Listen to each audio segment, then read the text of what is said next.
ASMR dans cette vidéo, comme vous l'avez vu au titre. Petit roleplay prof d'histoire les gars, donc c'est la première fois que je fais un roleplay prof d'histoire, un nouveau concept sur la chaîne, je vais vous l'expliquer tout de suite. En gros, j'ai choisi une ville en France, donc pour ma part ça va être Perpignan parce que c'est de là où je viens. Mais ensuite vous pouvez me dire en commentaire quelle ville vous voudrez que je fasse pour la partie 2 si vous voulez une partie 2.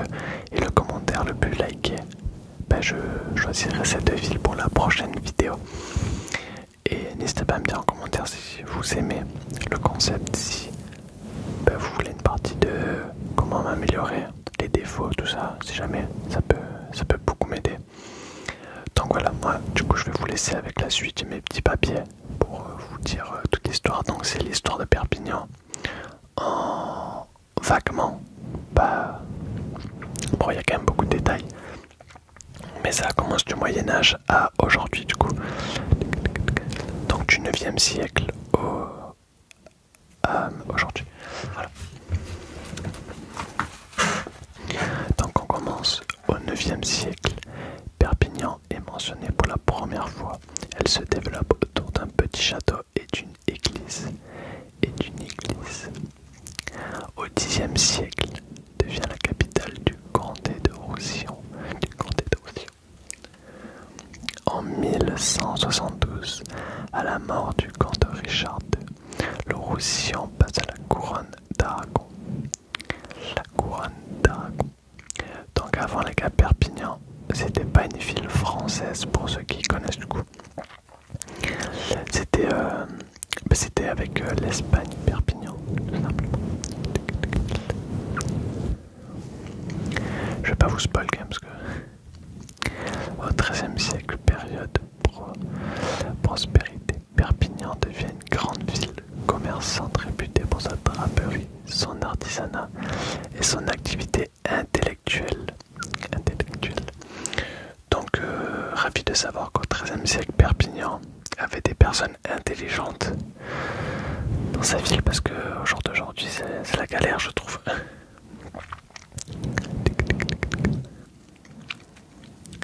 En 1272, le roi Jacques II d'Aragon fait de Perpignan la capitale du royaume de Majorque, qui comprenait aussi les Baléares, Montpellier et le Roussillon.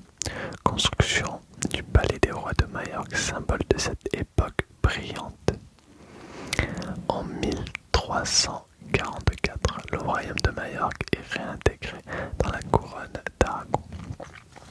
Donc ça c'était toute la petite partie Moyen-Âge. Maintenant on va passer à l'époque moderne. Donc en 1475 à 1493, occupé par la France sous Louis.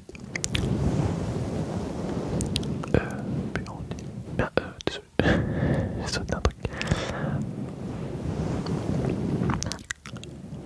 Du XVIe au XVIIe siècle, Perpignan reste une forteresse espagnole importante jusqu'à la guerre des 30 ans. Donc comme je vous ai dit, du coup, Perpignan était occupé du coup par l'Espagne. Donc au XVIe, XVIIe siècle, la France n'a toujours pas récupéré Perpignan. Donc Perpignan est toujours en possession de l'Espagne. En 1659, le traité des Pyrénées rattache définitivement le Roussillon de Perpignan à la France. Donc c'est qu'en 1659 que Perpignan devient une ville française. Le roi Louis XIV renforce les fortifications Vauban, modernise la citadelle, la petite citadelle.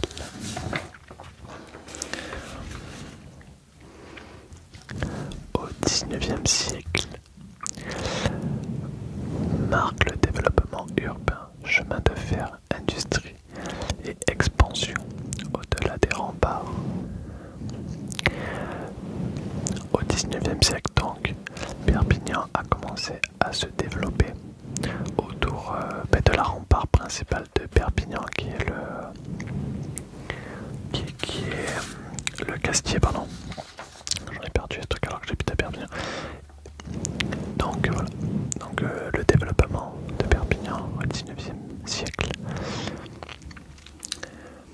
guerre d'Espagne 1936-1939, Perpignan devient une ville refuge pour des milliers de réfugiés républicains espagnols fuyant la dictature franquiste. La retirada. Je sais pas si je l'ai bien dit vu que c'est un mot espagnol de base. Après la Seconde Guerre mondiale, la ville poursuit sa croissance tout en conservant sa forte identité catalane.